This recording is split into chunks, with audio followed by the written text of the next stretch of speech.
नमस्कार, मैं हूं शैलेंद्र सिंह और आप देख रहे हैं हमारा YouTube चैनल शब्द शब्द शैलेंद्र सिंह। आज हमारे साथ खास मेहमान हैं नेहा तिवारी जी, जो स्पीच थेरेपिस्ट हैं और उनका सचेतता फाउंडेशन के नाम से एक संगठन भी है, जहां वो स्पेशल बच्चे और इसकी स्पीच थेरेपी में मदद करती हैं। आज हम नेहा जी से जानेंगे कि किस तरीके की पेरेंटिंग आज हो रही है और क्या उसमें बदलाव की ज़रूरत है। न सिर्फ स्पेशल बच्चे बल्कि जो नॉर्मल हमारे आपके परिवारों के बच्चे हैं उनके ऊपर भी तमाम तरीके के प्रेशर हैं। पेरेंट्स कई बार हर बात के लिए बच्चों को दोषी ठहराते हैं कि बच्चे मोबाइल ज़्यादा यूज़ कर रहे हैं, समय इधर उधर व्यतीत कर रहे हैं, डिसिप्लिन नहीं है। लेकिन क्या ये सही में बच्चों की दिक्कत है या कहीं इसमें पेरेंटिंग की प्रॉब्लम है? हम पेरेंट्स की क्या ज़रूरत है इसको कैसे संभालने की? नेहा जी, बहुत बहुत आपका स्वागत है। बहुत बहुत धन्यवाद आपका शैलेंद्र जी। थोड़ा सा पहले अपने फाउंडेशन के बारे में और अपने बारे में बता दीजिए। नमस्कार सभी को, मैं डॉक्टर नेहा तिवारी हूँ। मैं ऑडियोलॉजिस्ट और स्पीच लैंग्वेज थेरेपिस्ट हूँ, यानी कि सरल भाषा में कहें तो मैं बोलने और सुनने की स्पेशलिस्ट हूँ।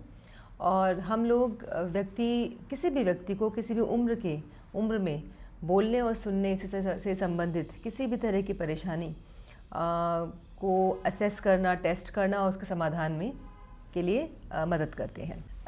हमारी जो संस्था है सचेतता फाउंडेशन, उसका मुख्य जो उद्देश्य है वो है कि कम्युनिकेशन डिसऑर्डर यानी कि बोलना, सुनना, मौखिक भाषा और लिखित भाषा दोनों ही तरह की जो उससे संबंधित परेशानियां हैं उनको जल्द से जल्द किस तरह से आइडेंटिफाई करके निदान की तरफ बढ़ा जाए। तो इसी से प्रेरित है हमारी संस्था और इसलिए हम लोग इस क्षेत्र में काफ़ी सालों से कार्य कर रहे हैं। अच्छा नेहा जी, जो आज की स्थितियां हैं उसमें सबसे पहले हम स्पेशल बच्चों को ही लेते हैं जिनको विशेष ज़रूरत होती है अटेंशन की। उनके जो पेरेंट्स हैं, आप उनको किस तरीके से बताना चाहती हूँ कैसे इस स्थितियों का सामना करें? देखिए, किसी ने मुझसे कहा था बहुत पहले कि पेरेंटिंग क्या होती है। पेरेंटिंग कुछ नहीं है। पेरेंटिंग बच्चे को बड़ा करना तो बाद में है कला। पेरेंटिंग प्राइमरीली अपने खुद के ही इनसिक्योरिटीज़ को हैंडल करना, खुद के भय को हैंडल करना, वो पेरेंटिंग है। जब कोई व्यक्ति ये अपने इनसिक्योरिटीज़, अपने डर को बच्चे पे ना थोपे, बच्चों के थ्रू ना निकाले, वो एक पेरेंटिंग पहली चीज़।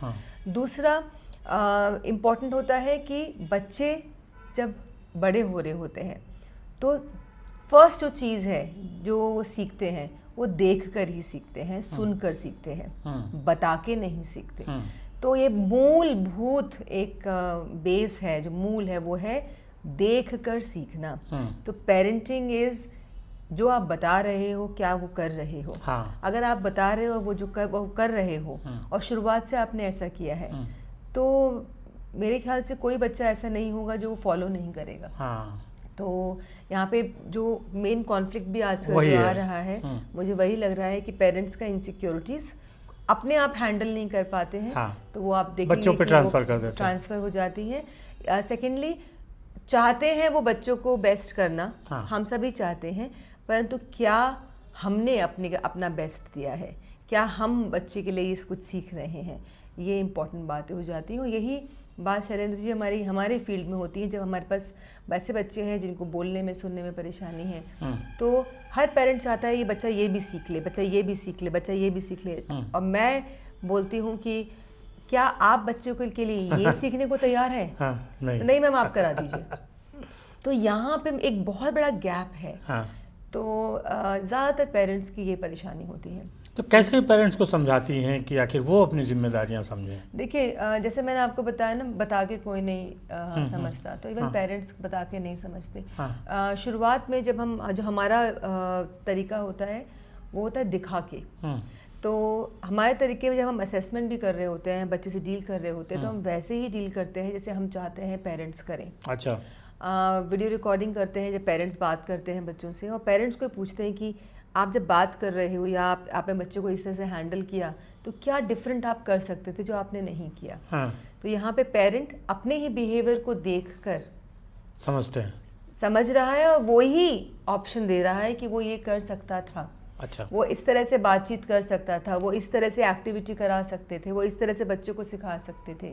तो मेन एम हमारा जो होता है वो होता है कि डेमोन्स्ट्रेट करें कि इस तरह से हो सकता है, अंडरस्टैंड करें कि पेरेंट्स को क्या चैलेंजेस आ सकते हैं। पेरेंट्स जब डील करें तो पेरेंट्स रिकॉर्ड करके भेजें, फिर हम एनालाइज करके बैठ के डिस्कस करें कि ओके ये चीज़ ठीक करी है, ये चीज़ गलत तरीके से हुई है और कैसे करना है, बेहतर कर सकते थे। अच्छा, पहले कम लोग आपके पास आते रहे होंगे, अब अवेयरनेस बढ़ी है, क्योंकि हम लोग देख रहे थे कि स्पीच थेरेपी से जुड़ी बहुत सारी चीज़ें होती हैं जिनको पेरेंट्स शुरू में अवॉइड कर देते हैं। कब पेरेंट्स को आना चाहिए, कैसे पहचाने कि हमें स्पीच थेरेपिस्ट से मिलना है? ओके, देखिए स्पीच थेरेपी टर्म तो इनकम्प्लीट होगी, मैं कहूँगी कम्युनिकेशन से संबंधित कुछ भी। तो बहुत सिंपल तरीका मैं हर बार अपने सेशंस में बताती हूँ। हर एक पेरेंट के हाथ में मोबाइल फ़ोन है आजकल, गूगल है। आप प्लीज़, आपका बच्चा अगर 2 महीने का है, 4 महीने का, 8 महीने का, आप बस पूछिए कि गूगल 2 महीने के बच्चे को क्या क्या हरकत होनी चाहिए, 6 महीने के बच्चे को कितना बोलना आना चाहिए, 8 महीने के बच्चे को कितना चलना आना चाहिए। आपके पास पूरी इन्फॉर्मेशन हाथ में है। ध्यान रखें, अगर उन्होंने 5 पॉइंट दिए हैं और बच्चा 5 में से 4 पॉइंट ही कर रहा है, 1 नहीं कर रहा है, तो आप 1 महीना इंतज़ार करिए, उससे ज़्यादा नहीं। बहुत सिंपल तरीका है। अच्छा, तो अगर कोई पेरेंट मेरे पास भी आएगा तो मैं जो टेस्ट निकालूंगी वो टेस्ट नॉर्म्स हैं। हाँ। वो नॉर्म्स आपके हाथ में हैं, बट मेरे पास वो नॉर्म्स हैं वो साइंटिफिक आपको तरीके से डेवलप्ड हैं। हाँ, टेक्निकल और आपके पास जो नॉर्म्स हैं वो जनरल नॉर्म्स हैं। बट कोई पेरेंट अगर जनरल नॉर्म्स के लिए भी सचेत हो जाएगा, सजग हो जाएगा, तो वो अपने बच्चे की समस्या को समझ लेगा। एग्जैक्टली। अच्छा, और क्या चैलेंजेज आ रहे हैं? आज की जो जेनजी का बड़ा एक शोर मच रहा है कि जेनजी के आने से ये हो जाएगा, वो हो जाएगा। आपको क्या लगता है कि ये जो जेनजी, मतलब जो नई पीढ़ी है, किस तरीके से समाज को, सोसाइटी को, परिवार को कैसे ले रही है और क्या उनमें सुधार होना चाहिए? ये जेन जी का जो मैं कॉन्सेप्ट अभी देख रही हूँ, क्योंकि काफ़ी पेरेंट भी जो आ रहे हैं वो जेन जी से संबंधित, बिल्कुल उनको लगता है सारी समस्या जेन जी की है। हाँ, कुछ न्यू पेरेंट्स भी जेन जी के हैं जो बिल्कुल यंग पेरेंट्स हैं। तो समस्याएं जेन जी से संबंधित मुझे कम लग रही हैं। मुझे वो समस्याएं जो हमारी जनरेशन है, पेरेंट्स की और जेन जी के बीच में जो मन मुटाव है, यानी हम वो स्पीड नहीं पकड़ पा रहे हैं जो जिस स्पीड से जेन जी आगे जा रही है। इसका अर्थ ये नहीं है कि वो गलत जा रहा है, इसका अर्थ ये भी हो सकता है कि हम स्लो जा रहे हैं, ये भी हो सकता है। तो आई फील जेन जी, जितना मैंने एक्सपीरियंस किया है, ज़्यादा समझदार है अपने फ्यूचर को लेके। वो 5 साल 10 साल पहले की प्लानिंग पहले कर रहे हैं। उससे ना वो काफ़ी चंचल रहते हैं, रेस्टलेस रहते हैं, एंग्जाइटी बढ़ सकती है, पर वो सब बच्चों में नहीं है, सभी जेनजी के युवाओं में नहीं है। जेनजी का युवा आज से 20 साल पहले देख रहा है, अपने को तैयार भी कर रहा है। जो नहीं कर पा रहा है इसलिए वो मानसिक परेशानियां बढ़ रही हैं, परंतु इन जनरल देखा जाए तो जेनजी का युवा हमसे बेहतर है। तो ये तो हर पीढ़ी में होता था ना, कुछ बच्चे बहुत तेज होते थे, चीज़ें संभाल वही आगे भी जाते थे। कुछ उस पीढ़ी में भी थे कि जो शायद समय के साथ नहीं चल पाते थे, पिछड़ जाते थे। तो आखिर लेकिन जेनजी को लेके इतना फोकस क्यों हो रहा है? आजकल तो कोई भी कॉन्सेप्ट है वो फ्लेयर अप हो जाता है। उसको समझने की बजाय हम फ्लेयरिंग अप में, उसकी पब्लिसिटी में, उसके बारे में डिस्कस करने में आई थिंक हम ज़्यादा व्यतीत करते हैं। आज से 20 साल पहले भी जो युवाओं और बूढ़ों के बीच में जो जनरेशन गैप था, वो इस तरह से नहीं होता था जिस तरह से अब होता है। इसका अर्थ ये नहीं है कि परेशानियां चेंज हो गई हैं, परेशानियां उतनी ही हैं, बट उसके बारे में हल्ला ज़्यादा हो रहा है। मेरे ख्याल से अगर हम जेन जी को बहुत सेंसिबल जनरेशन के तौर पे अगर देखें तो वो हमारे भारत को विकसित ये जेन जी का युवा ही करेगा। अच्छा, कुछ और चीज़ें जो आप बताना चाहती हैं युवाओं को, पेरेंट्स को, बच्चों को? देखिए, पेरेंट्स का मैं बताऊंगी आपको कि चाहे आप का बच्चा सो कॉल्ड नॉर्मल हो या आपका बच्चा दिव्यांग हो, ध्यान रखिए जिस दिन पेरेंट को ये कहेगा कि मैं अपने बच्चे के साथ खड़ा हूँ, और इसका अर्थ ये नहीं है कि ब्लाइंडली आपको खड़ा होना है। बच्चे की लिमिटेशंस, उसकी शॉर्टकमिंग्स, उसमें जो कमियां हैं उन्हें उसी तरह देखिए जैसे आपके प्रोफेशनल्स देखते हैं। जैसे स्पीच थेरेपिस्ट मान लीजिए देख रहा है, और समझ उसके बाद बच्चों को एक्सेप्ट कीजिए और काम कीजिए। तो ये तीनों चीज़ें बहुत ज़रूरी हैं। बच्चों को इन एंड आउट जानिए, उसके पॉजिटिव भी देखिए, नेगेटिव भी देखिए। दूसरा, जैसा भी है बच्चा एक्सेप्ट कीजिए। तीसरा, जो नेगेटिव है उन पे काम कीजिए, और इससे पहले बच्चों पे काम कर पाएँ खुद के लिए अवेयर हो जाइए कि क्या आप तैयार हैं, आप ऐसी क्या चीज़ है जो आपको रोक रही है बच्चे पे काम करने के लिए।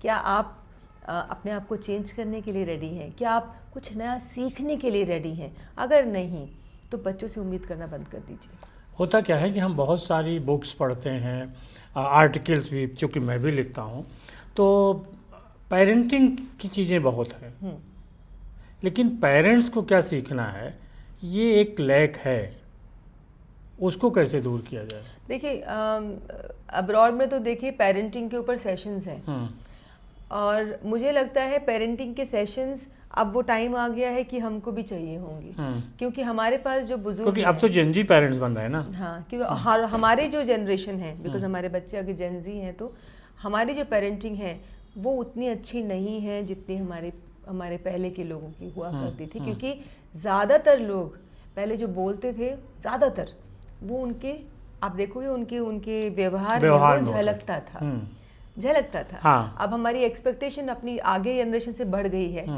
और वो व्यवहार हमारे अंदर नहीं है, हमें नहीं है। तो यहाँ पे मुझे लगता है मेन पेरेंटिंग की प्रॉब्लम ये है। तो अगर जेनजी को भी अगर पेरेंटिंग टिप मैं अगर दूं, तो मैं यही करूँगी, वॉक द टॉक। जो आप बोलते हैं उसे आप करिए, और मुझे लगता है जेनजी में वो है शक्ति कि वो ये हमसे बेहतर करके दिखाएंगे। अच्छा, तो दोस्तों ये थी नेहा जी के साथ हमारी बातचीत। आप उनके संगठन को मदद करना चाहते हैं, आप उनसे किसी तरीके की मदद चाहते हैं तो संपर्क कर सकते हैं। किसी बच्चे में ऐसी प्रॉब्लम हो, कम्युनिकेशन की प्रॉब्लम है या बोलने की दिक्कत है, जो भी व्यवहारिक दिक्कत बच्चों में है, उसके लिए आप नेहा जी से संपर्क कर सकते हैं। हम लोग अलग अलग वीडियोज़ आपके लिए लेकर आते रहेंगे। अब वो कितने उपयोगी आपके लिए हैं ये ज़रूर बताइएगा। शुक्रिया नेहा जी आपका। बहुत बहुत धन्यवाद आपका, और आप सभी लोगों का भी। आपका भी बहुत धन्यवाद कि आप इतने लंबे समय तक हम लोगों के साथ जुड़े रहे। धन्यवाद। धन्यवाद।